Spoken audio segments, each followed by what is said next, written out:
Então aqui estamos de novo neste nosso programa quinzenal à luz da fé e da teologia de Jesus. Quero, como habitualmente, saudar-vos com a minha alegria, com a minha paz, com a minha esperança militante, comprometida no dia a dia, uma esperança que não é messiânica, de esperar que um dia haja libertação, mas que a libertação esteja a acontecer porque nós a produzimos cada momento. Somos mulheres e homens de outra maneira de ser, com outra consciência, com outra postura na história, não uma postura conformada, conformista, mas uma postura de pé, de olhos bem abertos, de olhos da mente bem abertos, a olhar à nossa volta, a olhar para dentro de nós, para o nosso mundo e a querer contribuir com o melhor de nós para a transformação dele de dentro para fora. Saúdo-vos assim com a minha paz também, que é como Jesus sempre nos saúda e que eu, na comunhão da mesma fé com ele, não posso deixar de fazer minhas as suas palavras. Saúdo-vos com a minha paz, dou-vos a minha paz. Neste programa que está a acontecer com o 25 de Abril ainda a ressoar nos nossos ouvidos 42 anos depois, eu quero também começar por aí e, curiosamente, as questões que foram trazidas para este programa, para parte de algumas pessoas, duas das quais estão aqui destacadas pela programação, pelo responsável do canal, uma Palmira Neves, que vive na cidade da Lixa, tão perto. Um beijo, Palmira, havemos de nos conhecer, pelo menos quando me vir passar na rua, dirija-se a mim e assim diga que sou eu a Palmira, e será bom, dou-lhe o beijo ao vivo. Vive na Lixa, e Rodrigues Neves, que vive em Faro. Curiosamente, e é por isso que é como por aí que entro, porque tanto a Palmira como o Rodrigues, as questões que formulam têm que ver com o 25 de Abril, sobretudo com esse que foi facto histórico, com 42 anos já, e o 25 de Abril, 42 anos depois. Como vamos falar sobre essa temática também neste programa, e até chamei as perguntas agora, portanto o resto do programa será já sem as questões, sem as perguntas, irá até ao fim o tema, e o tema está a abrir com Abril. Eu já vou deixar aqui, certamente aquilo que vou dizer sobre Abril vai com certeza corresponder às expectativas, certamente da Palmira e do Rodrigues de Faro. Faro, lá no extremo sul do país, o país é um só, e portanto Faro aqui tão perto de Baião, Faro tão perto de Macieira da Lixa, de onde eu venho para gravar o programa e onde vivo habitualmente. Esta semana, por acaso este fim de semana, e hoje, este fim de semana que passou, eu estive em Lisboa, sexta-feira na Casa do Alentejo, e no sábado em São Domingos de Rana, lá para baixo, já mais na Grande Lisboa, e a apresentar o meu livro, as 14 cartas ao Papa. E foram 2 encontros com refeição, mesa partilhada, uma coisa que costuma dizer-se que é de outro mundo. As pessoas trazem muitas questões consigo, na sua consciência, e depois as sessões prolongam-se e no fim de 3, 4 horas ainda achamos que estamos a começar, que ainda haveria muito mais, e portanto fica sempre à vontade de novos encontros. Ora bem, a Palmira Neves também à sua questão sobre Abril, ainda junta uma outra questão, que é como eu me sinto aí na Macieira da Lixa, pela forma como ela vê que, de uma maneira geral, muitas das pessoas me tratam, se referem a mim de uma forma menos digna, menos fraternal e, portanto, muito crítica no sentido negativo, que eu, só porque sou um padre jornalista, portanto, não encaixo nos figurinos do padre sacerdote, pároco de uma paróquia, uma espécie de empresário da paróquia e de várias paróquias, empresário que só tem lucros e não tem que investir nada, a não ser o seu tempo, de resto não tem que investir dinheiro, é só recolher dinheiro e juntar dinheiro. É evidente que eu não sou nada disso, felizmente não sou nada disso. Mesmo quando era pároco em Macieira, não era, porque fazia tudo de graça, e era pároco de graça. Daí que, como é que eu me sinto? Pois, eu conheço bem essa situação, conheço bem muito desse ostracismo, e vivo como é próprio do menino. O menino sai sempre reforçado quando as pessoas pensam que estão a deitar-me abaixo, é quando me estão a alimentar. É bom que saibam, quanto mais me ostracizarem, mais me alimentam para eu continuar a ser fiel à minha consciência e não à vontade da A, B ou C e às tradições assim, tenham elas os séculos que tiver, e até os milénios, porque Jesus também nunca se preocupou com ser fiel a 1000 anos de judaísmo, já vamos ver isso, nunca se preocupou com ser fiel a 1000 anos de judaísmo, à tradição de 1000 anos que o judaísmo já tinha, aos seus antepassados que tinham uma determinada maneira de ver, também nunca se preocupou muito com isso. Pelo contrário, assume-se, faz ruptura com tudo isso. Daí que Palmira não se preocupe comigo, porque eu sou maduro o suficiente. Quem passou por uma guerra colonial foi expulso, isso aí eu rir-se, ao fim de 4 meses. Quem passou por 2 cadeias políticas e foi absolvido do tribunal com as acusações gravíssimas que me faziam e me tinham pés à cabeça, é evidente que agora não são essas coisitas que me quebram, que me podem deitar um bocadinho o ânimo abaixo. Pelo contrário, como digo, alimentam-me no meu ânimo, na minha disponibilidade, na minha entrega. Cada vez mais parece que estou a rejuvenescer e cada vez mais me entrego. Pronto, e então, passado assim, mais um beijo à Palmira e um abraço ao nosso Rodrigues Neves, de Faro. Vamos escutar sobre Abril. Abril, eu também posso ter contribuído com uma migalhinha para ele, com as minhas 2 prisões políticas, porque nunca tinha acontecido nos 40 e tal anos, 48, dizem as estatísticas do fascismo, nunca tinha acontecido um pároco católico, porque o regime tinha uma concordata com a Igreja, entre a Igreja e o Estado, nunca tinha acontecido que um pároco católico em exercício de ministério paroquial, em funções paroquiais, nomeado pelo bispo, fosse preso político. Nunca tinha acontecido o tal. Foi preciso chegar eu a Macieira da Lixa para isso acontecer. Por 2 vezes, no ano 70, 71, 7 meses de prisão, e depois de 21 de março de 73 até fevereiro de 74. Portanto, no ano do 25 de abril. Foram 11 meses de prisão, da segunda vez. Ora, eu vivi abril com muita emoção, porque era normal. Quem tinha sofrido as consequências do regime e estava a perceber que Abril deitava abaixo esse regime e que ia acabar com a PIDE, certamente com a guerra colonial, de onde eu tinha sido expulso por pregar o Evangelho da Paz. Não pensam que andei lá a fazer as neiras, foi por pregar o Evangelho da Paz, que é a missão de um presbítero. E então eu rejubilei muito, mas também não tive ilusões. Quando vi que aconteceu o 25 de novembro, curiosamente, quando foi abril ainda não era jornalista. Quando foi o 25 de novembro, eu já era jornalista. Eu já era padre e jornalista. E então já vivi mais o 25 de novembro, porque já era jornalista, tinha de fazer a cobertura dos acontecimentos e tal. Daí que eu trabalhava o 25 de novembro de 75, para mim, e desde então até me custa falar de Abril, porque o 25 de Abril morreu, foi assassinado com o 25 de novembro. Já em nome da democracia, estão a ver? Já foi assassinado em nome da democracia.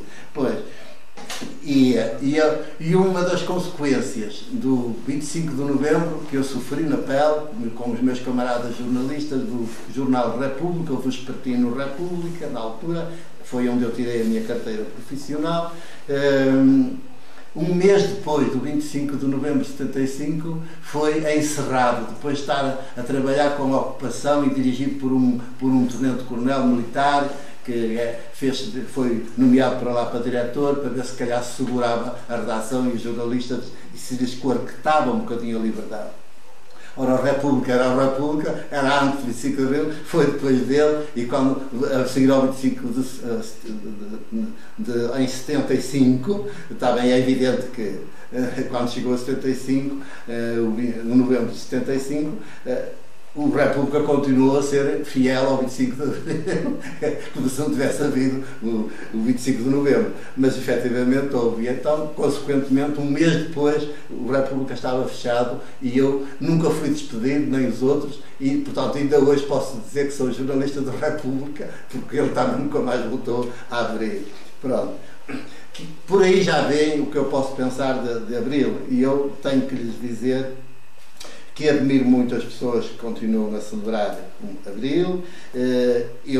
Eu também, quase muitas vezes, me associo às celebrações, mas sempre a dizer às pessoas, e torno aqui a dizer hoje, assim, com alcance maior, graças ao que vai um canal, eu digo assim, ainda mais alto, que mais do que comemorar e celebrar uma data, nós temos que fazer acontecer cada ano, pelo menos cada ano, Abril. Temos de o fazer acontecer. A melhor forma de o comemorar é fazê-lo acontecer. Portanto, não é fazê-lo acontecer reproduzindo um teatrozinho, fazendo de conta que lá vão os chaimitos por aí abaixo, que não sei o quê, que param no stop, como no 25 de 74 pararam, até respeitaram o stop e tudo. Não é para fazer isso. É para vivermos o Abril a sério. Portanto, termos o impacto em cada ano no nosso país, na nossa sociedade, que o 25 de Abril de 74 teve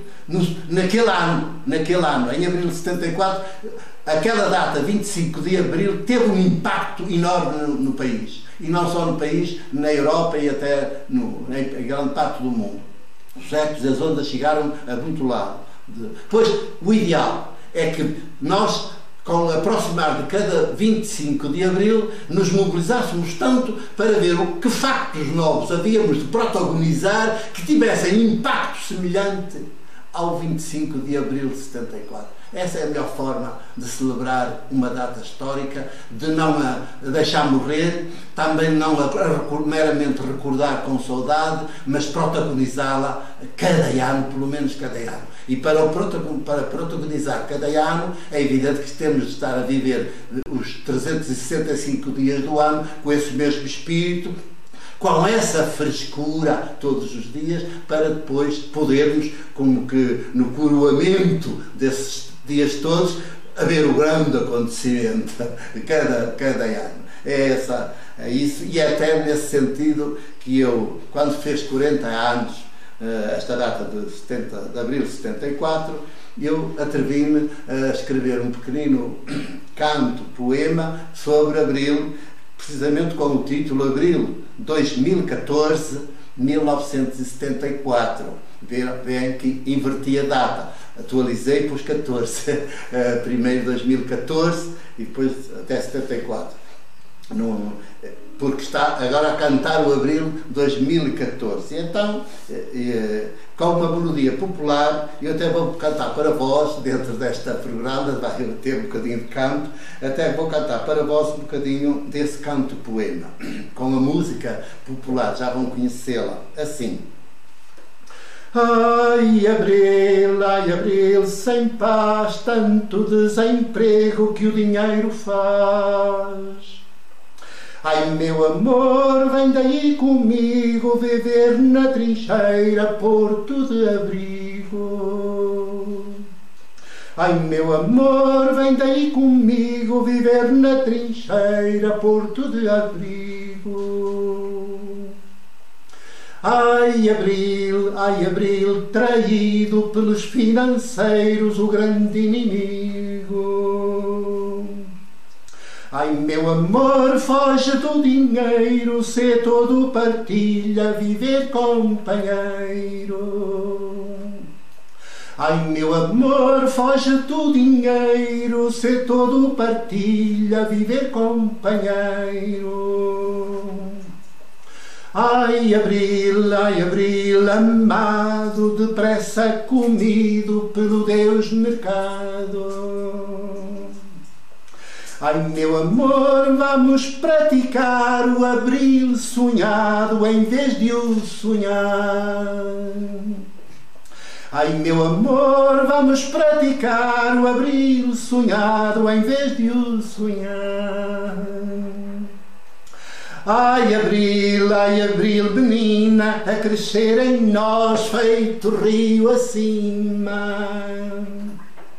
Ai, meu amor, vamos ser abril, viver cada dia com afetos mil. Ai, meu amor, vamos ser abril, viver cada dia com afetos mil. Ai, abril, cantado por tantos poetas, nunca praticado.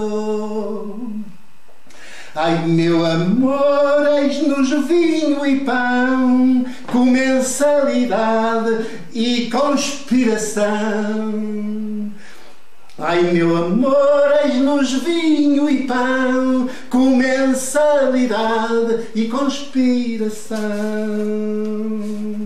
Dei um pouco o espírito do abril cá de ser campanhado. Pois então, é com este abril que penso que responde às questões também da nossa ouvinte e do nosso ouvinte e certamente de muitas outras pessoas que estarão a sintonizar o programa.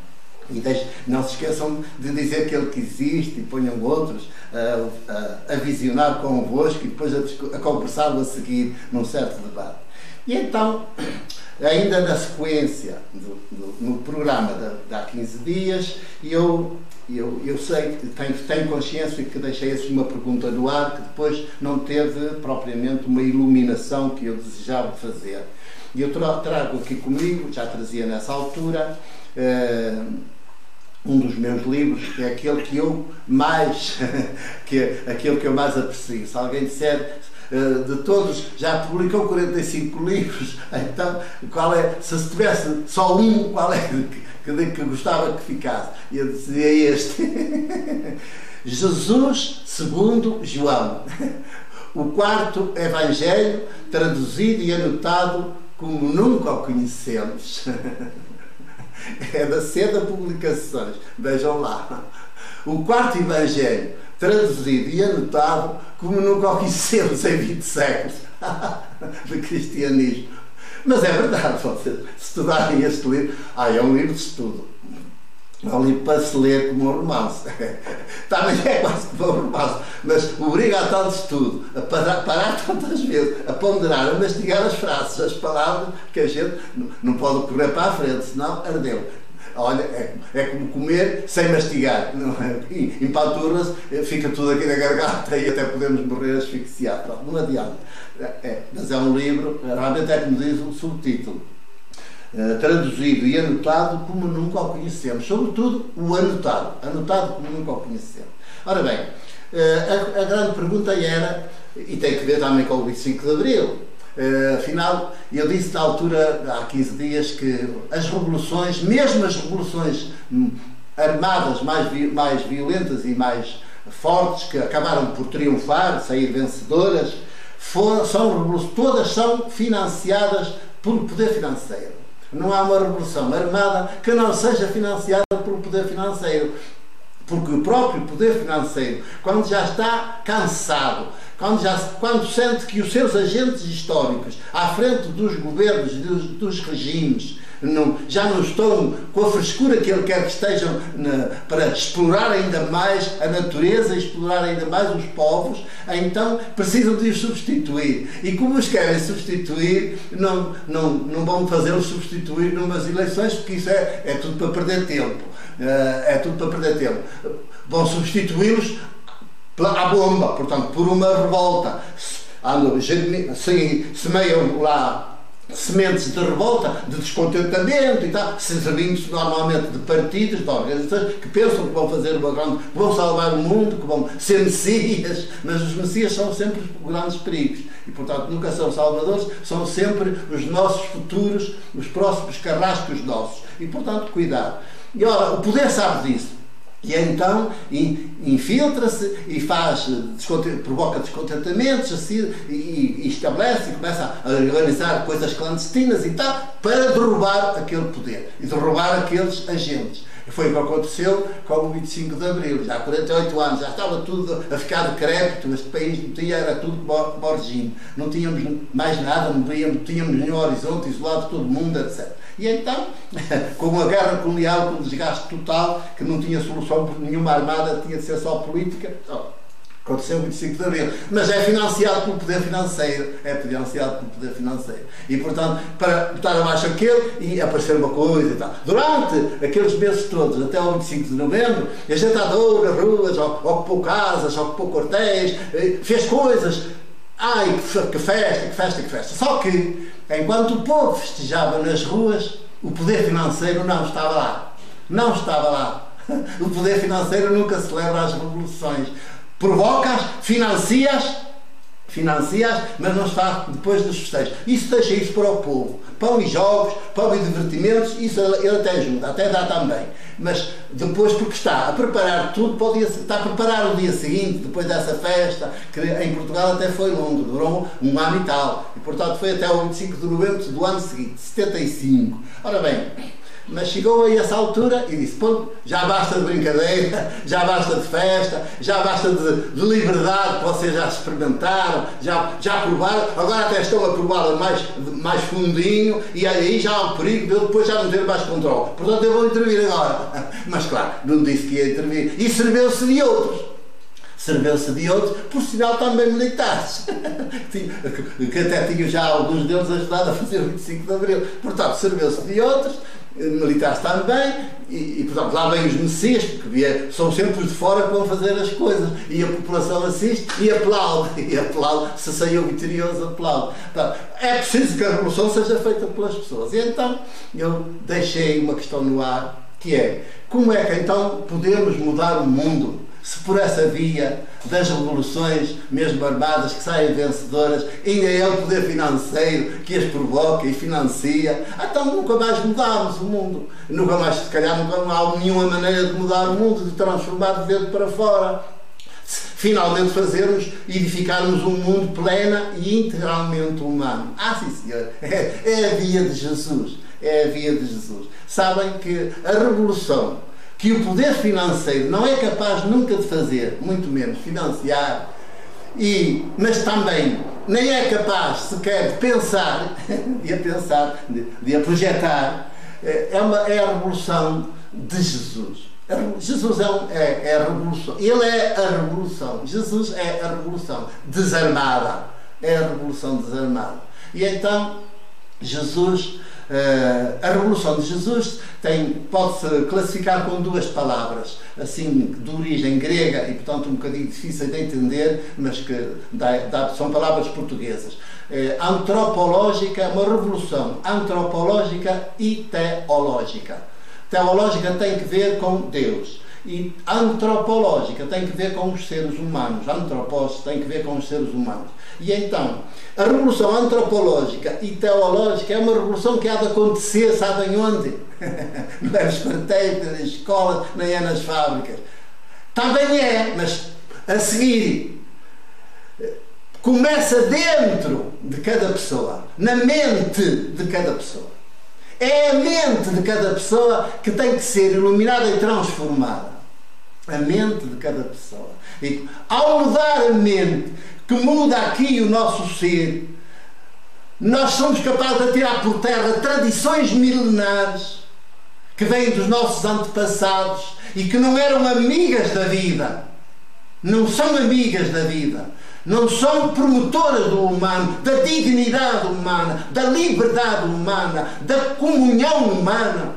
Por contrário, são promotoras, muitas vezes, de domínio, de vaidade, de acumulação de riqueza.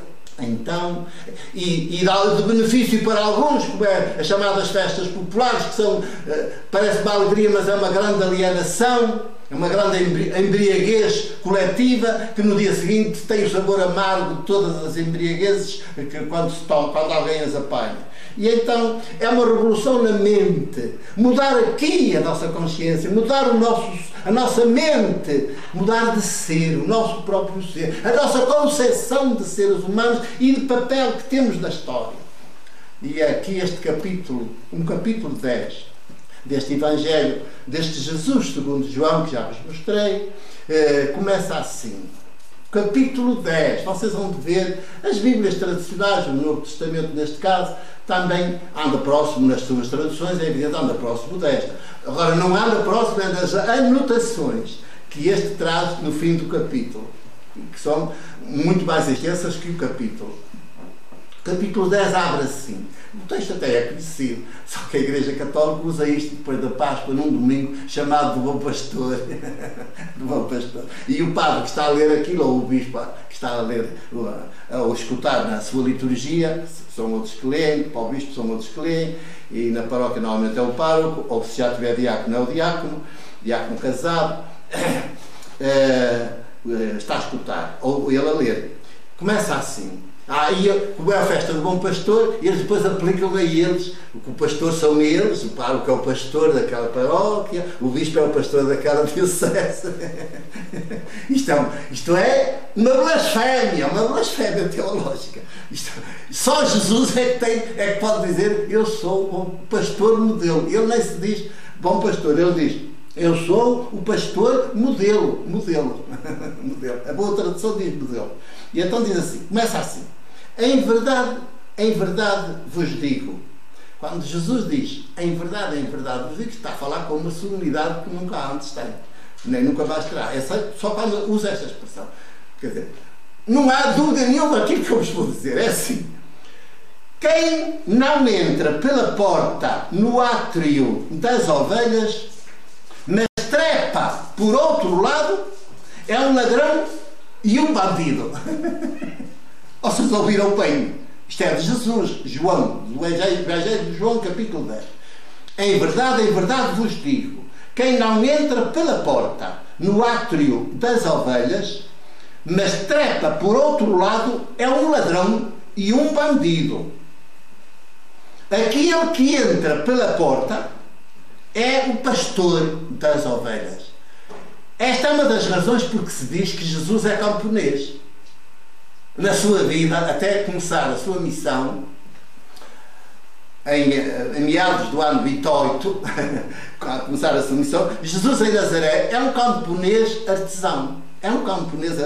E ele, sobre a vida camponesa, sabe tudo. Até inventa parábolas, textos, narrativas, para comunicar com as pessoas, a partir da sua própria experiência. E então ele compara as populações do mundo, os povos do mundo, toda a humanidade, às ovelhas e ao pastor que conduz as ovelhas. Ora, o pastor que conduz as ovelhas não é o chefe das ovelhas, é o servo das ovelhas. Preocupa-se com haja pastos bons para elas, leva-as aos sítios com água, com tudo, e procura defendê-las dos perigos. Inclusive das ovelhas a sério eram os lobos. Nos povos há outros lobos, que é o grande lobo. Qual é? O poder financeiro. É o poder financeiro. Come os povos todos, se os povos deixarem. Portanto, come-nos a todos. E serve-se, às vezes, dos dirigentes das religiões e dos dirigentes do poder político e, portanto, também das universidades, etc. Serve-se toda essa gente a quem concede determinadas regalias e privilégios que fazem uma casta à parte das populações, como nós sabemos. Ora bem, vai por aí abaixo. É ladrão e um ladrão e um bandido. E depois diz mais à frente: quantos vieram antes de mim, entraram por outro lado, e então eu sou a porta. Quem entra por mim está a salvo. O ladrão não vem senão para roubar, matar e destruir. Eu, pelo contrário, diz Jesus, eu venho para que tenham vida e em abundância. Eu sou o pastor modelo. O pastor modelo entrega-se inteiro às suas ovelhas. Quer dizer, às populações, aos povos. Faz o contrário do poder financeiro. Por isso, minhas amigas, isto dava agora para um outro programa. Levar este capítulo ao fim e explicá-lo. E eu remeto-vos para o capítulo e para o livro e fica aqui. E depois, à frente, Jesus diz que todos os que vieram antes de mim são ladrões e malfeitores e bandidos. Vieram só para roubar, matar e destruir. Todos os que vieram antes de mim. Sabem o que isto significa? Jesus é judeu. Está a falar no ano 28, 29, porque aqui ele foi assassinado em abril do ano 30 e esta parábola já está a contá-la mais próximo de Jerusalém. Portanto, mais a caminho do ano 30. E ele está a dizer isto e diz: os que vieram antes de mim, o judaísmo tinha 1000 anos. O judaísmo é fundado basicamente pela Casa Real de David e Salomão.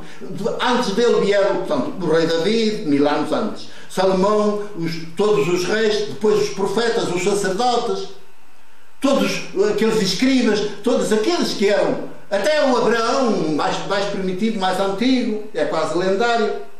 E Jesus diz: todos, sem exceção, que vieram antes de mim são ladrões e salteadores. Porquê? Porque entraram por outro lado. Quer dizer, qual é então a porta? A porta é Jesus, mas hoje e após Jesus, a partir do ano 30, depois da morte de Jesus, qual é a porta? É o Jesus assassinado, é o Jesus crucificado, é o ser humano, que Jesus é crucificado por ser o ser humano pleno integral. Portanto, o ser humano pleno integral, que é Jesus, é a porta. Fora do humano só há o poder. Portanto, quando alguém, em vez de entrar pelos humanos, entra por outro lado, que é o lado do poder, cria organizações de poder para virem depois ganhar os votos do povo, das populações, está a entrar por outro lado. E todos esses, antes de Jesus, depois de Jesus, não aprenderam a lição política de Jesus, são ladrões e salteadores, vêm só para roubar, matar e destruir. A revolução antropológica teológica vai dispensar esta gente toda. Porquê? Porque as populações mudam as suas mentes, passam a organizar-se entre elas e conseguem, entre elas, resolver os seus problemas e conduzir os seus destinos. Passam de objetos a sujeitos. Elas é que conduzem as suas vidas. Vamos aprender com Jesus e também com este Jesus 25 de Abril, que é muito diferente do 25 de Abril de 74 e desses 25 de Abril visitos que a gente por aí às vezes faz. Está bem? O meu abraço.